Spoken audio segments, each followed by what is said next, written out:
श्री गणेशाय नमः। नमस्कार दोस्तों ये राशिफल चंद्र राशि पर आधारित है। चंद्रमा का हमारे दैनिक जीवन में विशेष महत्व होता है क्योंकि चंद्रमा सबसे गतिमान ग्रह है और हमारे रोज के जीवन को बहुत ज्यादा प्रभावित करते हैं। जैसे चंद्रमा एक जैसा नहीं होता, हमारा दिन भी एक जैसा नहीं होता। तो आइए देखते हैं इस दिन चंद्रमा आपके लिए किस तरह के परिणाम लेकर आ रहे हैं। दोस्तों, इस दिन चंद्रमा आपको बहुत ही शुभ फल देने वाले हैं। जी हाँ, इस दिन चंद्रमा आपकी कुंडली में सप्तम भाव में रहेंगे। सप्तम भाव में चंद्रमा के होने से आपका मन शांत रहेगा, प्रसन्न रहेगा, आप टेंशन फ्री रहोगे। जोश और उत्साह सुबह से ही आपके अंदर देखने वाला होगा। इस दिन खास करके स्त्री और आपके ससुराल पक्ष से लाभ होने की आपको बहुत ज्यादा संभावना रहेगी। इस समय में आप कई मामलों में सफलता हासिल करोगे। आपका लाइफ पार्टनर आपको पूरी तरह से सहयोग करेगा। इस समय में आप अपनी जन्मभूमि से और विदेश से दोनों ओर से धन कमा सकते हो। इस समय में आपकी आर्थिक स्थिति काफी मजबूत रहेगी। इस समय में आपको धन कमाने के नए नए जरिए भी मिल सकते हैं। अगर आप बिजनेस करते हैं और वो बिजनेस पार्टनरशिप में है तो वहां भी आपको अच्छा लाभ मिल सकता है। इस समय में आप कला के क्षेत्र में अच्छा प्रदर्शन करोगे। ज्योतिष विद्या, अध्यात्म जैसी चीजों में आपकी रुचि ज्यादा होगी। इस समय में आपकी बोली में मिठास नजर आएगी और आपकी बुद्धि तीव्र गति से काम करेगी। आप इस दिन कुछ नया सोचोगे, अपने काम को आगे बढ़ाओगे और इस वजह से आपकी डेली की इनकम भी बढ़ेगी। अगर पर्सनल लाइफ की बात करते हैं, लव लाइफ की बात करते हैं तो इस समय में लव लाइफ और बेहतर बनने वाली है। अपने पार्टनर के साथ समय बिताना आपके लिए काफी अच्छा रहेगा। मौज मस्ती भरा, प्रसन्नता व आनंद से भरा दिन रहेगा। ग्रह नक्षत्र आपको आज पूरा सहयोग करेंगे। तो आपके प्रेम जीवन में आगे बढ़ने के लिए, नए कदम आगे बढ़ाने के लिए, पुरानी तकरार मिटाने के लिए और नए रिश्ते बनाने के लिए हर तरह से ये समय आपके लिए अच्छा रहेगा। घर परिवार में खुशनुमा माहौल रहेगा। मैरिड लाइफ भी इस समय में बेहतरीन रहेगी। अपने परिवार को खुश करे और आपके अपनों को थोड़ा ज्यादा समय दे। ये वक्त कहीं घूमने फिरने के लिए, एंजॉय करने के लिए काफी अच्छा रहेगा। यात्राएं करने के लिए भी समय हर तरह से अनुकूल है। अगर स्टूडेंट्स की बात करें तो स्टूडेंट्स इस समय में बहुत अच्छा परफॉर्म करेंगे। आपके लिए समय बेहतरीन रहेगा, कंसंट्रेशन अच्छी रहेगी। ये समय जमकर पढ़ाई करने का है। अच्छे समय का पूरा लाभ जरूर उठाए, अपने टारगेट सेट करें और उस ओर पूरी लगन से बढ़े। कामयाबी मिलकर ही रहेगी। अगर स्वास्थ्य की बात करते हैं, सेहत की बात करते हैं तो इस समय में आपका स्वास्थ्य भी अच्छा रहेगा। मानसिक परेशानियां नहीं रहेगी। अच्छे स्वास्थ्य के लिए अच्छा रूटीन बनाएं और उस पर चले ताकि आप हमेशा फिट रह सके। अपने स्वास्थ्य के अनुसार अच्छा डाइट प्लान बनाएं और उसे अच्छे से निभाएं। योगा करें, प्राणायाम करें, सुबह टहलने जरूर जाएं। बीमारी आपसे दूर ही रहेगी। इस दिन आपके लिए सफेद रंग का इस्तेमाल करना अच्छा रहेगा और 6 अंक इस दिन आपके लिए लकी साबित हो सकता है। दोस्तों, ये राशिफल चंद्र राशि पर आधारित है, लेकिन कभी कभी हमारी पर्सनल कुंडली में बाकी ग्रहों की पोजीशन कुछ इस तरह होती है कि आपके राशिफल परिणाम में बदलाव दिख सकता है। इसलिए राशिफल को एक मार्गदर्शन के तौर पर लिया जाए तो ज्यादा अच्छा रहेगा। नमस्कार दोस्तों, व्यक्ति को अपने जीवन में सफल होने के लिए मेहनत के साथ साथ भाग्य का साथ होना भी बहुत ही आवश्यक होता है। अगर व्यक्ति का भाग्य उसका साथ देता है तो कम मेहनत में ही अधिक सफलता प्राप्त होती है। परंतु कई बार ऐसा देखा गया है कि व्यक्ति के जीवन में कई ऐसी घटनाएं घटित होती है जिसकी वजह से उसको बहुत सारी परेशानियों का सामना करना पड़ता है और इस स्थिति में व्यक्ति को बिल्कुल भी समझ नहीं आता कि ऐसा क्यों हो रहा है। दरअसल आपके घर में ही कुछ ऐसी चीजें होती है जो हमारे भाग्य को प्रभावित करती है, हमारे जीवन को प्रभावित करती है और उन चीज़ों के आसपास होते हुए भी हमें वो चीज़ें नज़र नहीं आती। वह चीज़ें हमारे चारों तरफ एक अजीब सा घेरा बनाकर रखती है, परंतु हम उसको नहीं देख पाते।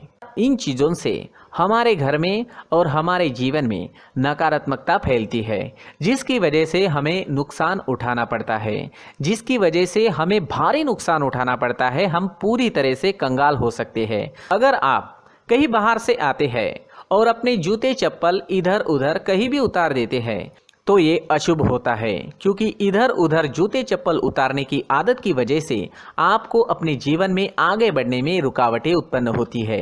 इससे उन्नति में बाधा आती है। इसलिए आप अपने जूते चप्पलों को उनकी जगह पर ठीक प्रकार से रखें। दोस्तों, काफ़ी लोगों को इस तरह की आदत होती है, कहीं से भी बाहर से आते हैं, कहीं भी जूते चप्पल फेंक देते हैं, कहीं पर भी उतार देते हैं। कुछ कुछ लोग तो घर के एंट्री के मेन डोर के सामने ही जूते या चप्पल डायरेक्टली उतार देते हैं। ये तो बहुत ही गलत है। साथ ही कुछ लोग जूते चप्पल उल्टे रख देते हैं, उस पर ध्यान नहीं देते। लेकिन इन चीज़ों पर ध्यान देना बहुत ज़रूरी होता है और जूते चप्पल हमारे जीवन को बहुत ज़्यादा प्रभावित करते हैं। दोस्तों ध्यान रखें, जूते चप्पल हमेशा साफ सुथरे रखें और उनको उनकी जगह पर रखें। उनके लिए एक स्थान बनाएं, उस स्थान पर रखें।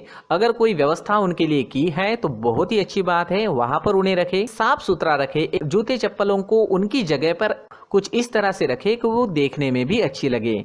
अगर वो चीजें देखने में अच्छी लग रही है तो फिर उनसे निगेटिव एनर्जी उत्पन्न होने की संभावना बिल्कुल भी नहीं रहेगी।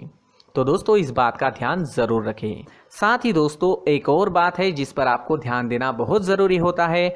हमारे घर के छत के ऊपर जिन चीज़ों का हमें काम नहीं होता है उन्हें हम घर के छत के ऊपर रख देते हैं। ऐसा करते करते देखेंगे तो घर के छत के ऊपर कबाड़ जमा दिखता है। जी हाँ, जो चीज़ें हमें लगता है आगे जाके हमारे काम में आ सकती है वो हम घर के ऊपर रख देते हैं, लेकिन वो चीज़ें तो काम में नहीं आती। हमारे जीवन पर वो चीज़ें बहुत ही गहरा निगेटिव इफेक्ट डालती है। इसलिए हमारे घर के ऊपर का जो भी एरिया है वो पूरी तरह से साफ सुथरा रखें। जी हाँ, साफ सुथरा रखना है और एक भी बिना काम की चीज हमारे घर के ऊपर नहीं रखनी है। दोस्तों नहीं तो हम जीवन में मेहनत करते ही रहेंगे और हम जितना पा सकते हैं उतना नहीं पा सकेंगे, क्योंकि ये चीजें हमें कहीं ना कहीं हमारे जीवन में पीछे रखेगी। इस वजह से घर के छत को पूरी तरह से साफ रखें, पूरी तरह से साफ सुथरा रखें, क्लीन रखें। साथ ही दोस्तों हम हमेशा देखते हैं घर के ऊपर जाने के लिए जो सीढ़ियां हैं, उन सीढ़ियों के नीचे जो जगह होती है वहां पर सामान हमेशा रख दिया जाता है। वो जगह ही ऐसी है कि सामान को खींच ही लेती है। वहां पर आपको कुछ ना कुछ सामान मिलेगा ही। जिन लोगों को पता नहीं है उनके घर आपको सामान मिलेगा ही, लेकिन जिन्हें पता है वो लोग हमेशा सीढ़ियों के नीचे की जगह साफ सुथरी रखते हैं और एक भी चीज वहां पर आपको नहीं मिलेगी। क्योंकि अगर हम सीढ़ियों के नीचे सामान रखते हैं तो हमारी उन्नति होना बहुत ही मुश्किल है।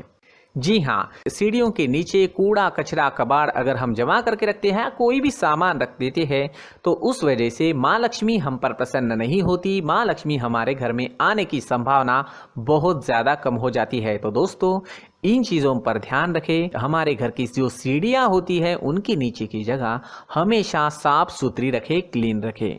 साथ ही दोस्तों अगर आपके घर में ऐसी कोई चीज मौजूद है जिसका आपको काम नहीं है, जैसे टूटे फूटे बर्तन, आईना, तस्वीरें, इलेक्ट्रॉनिक सामान, सोफा, कुर्सी, टेबल, पलंग, घड़ी, झाड़ू, गमला इत्यादि, तो आप इन सामानों को अपने घर से तुरंत ही बाहर निकाल दीजिए, वरना इससे आपको बहुत बड़ी परेशानी हो सकती है। आपको ये चीजें कंगाल बना सकती है। तो घर में ऐसी चीजों का मौजूद होना शुभ नहीं माना गया है। इससे धन की देवी माता लक्ष्मी जी का प्रवेश घर में नहीं होता है। इन चीजों से आपके घर में नकारात्मक ऊर्जा का संचार होता है और जिस वजह से व्यक्ति को मानसिक समस्याओं का सामना भी करना पड़ता है। व्यक्ति के मन में चिड़चिड़ाहट होती है और छोटी छोटी बातों पर गुस्सा आने लगता है। आप जो भी कार्य करते हैं उसमें आपका मन नहीं लग पाता है। इस व्यक्ति का जीवन घर में मौजूद इन चीज़ों की वजह से अंधकार में डूबने लगता है। इसलिए आपको घर में बिना काम की चीज़ें, कूड़ा कचरा नहीं रखना है। दोस्तों एक और ख़ास बात है, हमारे घर में मकड़ी का अगर जाला है तो वो बिल्कुल भी शुभ नहीं है। जी हाँ, वो अशुभ माना जाता है। घर में मकड़ी का जाला होना अशुभ है। इससे आपके अच्छे दिन भी बुरे दिनों में बदल सकते हैं, क्योंकि मकड़ी अपना जाल शिकार को फंसाने के लिए बनाती है। और अगर आपके घर में मकड़ी का जाला है तो इससे घर में नकारात्मक ऊर्जा का प्रभाव अधिक बनता है और वास्तुशास्त्र के अनुसार इससे सकारात्मक ऊर्जा का नाश होना शुरू हो जाता है और घर में नकारात्मक ऊर्जा बहुत ज़्यादा बढ़ जाती है। इसलिए आप अपने घर को हमेशा साफ सुथरा रखें। कम से कम 1 महीने में अपने घर के हर कोने की साफ सफाई जरूर करें। दोस्तों मुख्य द्वार भी हमेशा साफ सुथरा रखें। मुख्य द्वार को हमेशा सजाया जाता है, क्योंकि मुख्य द्वार से ही हमारे घर में लक्ष्मी का प्रवेश होता है। तो मुख्य द्वार को साफ सुथरा रखें और सजा कर रखें तो बहुत अच्छा रहेगा। इससे मानसिक रोग और घर की परेशानियां दूर हो जाएगी, धन की कोई कमी नहीं रहेगी और इसके साथ साथ आय के नए स्रोत भी खुलने लगेंगे। इसी के साथ और कुछ चीज़ें हैं, जैसे टूटी फूटी जो भगवान की मूर्तियाँ होती है वो हमारे घर में नहीं रखनी चाहिए। साथ ही जो भगवान के पुराने फोटो है जो जमा करके रखे हुए होते हैं, तो दोस्तों वो चीज़ें नहीं रखनी चाहिए। जो भगवान के फोटो या भगवान की मूर्तियाँ जो घर के मंदिर में हैं, बस वहाँ तक सीमित है। अगर आपके घर के शोकेस में भी वो मूर्तियाँ रखी है, कुछ फोटो रखे थे, उन्हें भी साफ करते रहना चाहिए। जिन चीज़ों को हम मेंटेन नहीं कर पाते, साफ नहीं रख पाते, उन चीज़ों को घर से हटा देना ही आपके लिए अच्छा रहेगा। साथ ही दोस्तों कुछ तस्वीरें हैं, जैसे डूबते नाव की तस्वीर या फिर झगड़े की तस्वीर या फिर कुछ ऐसी तस्वीरें होती है जो देखते ही हमें समझ में आ जाता है कि ये तस्वीर निगेटिविटी दर्शा रही है। इस तरह की तस्वीर भी आपको आपके घर में नहीं रखनी है। जी हाँ, इस तरह की तस्वीर लगाने से भी हमारे जीवन में उसी तरह की घटनाएं घटित होना शुरू हो जाता है। हर एक चीज़ हमारे घर की हम पर प्रभाव डाल रही है। इस तरह के बदलाव आप आपके घर में ज़रूर करें। धन्यवाद।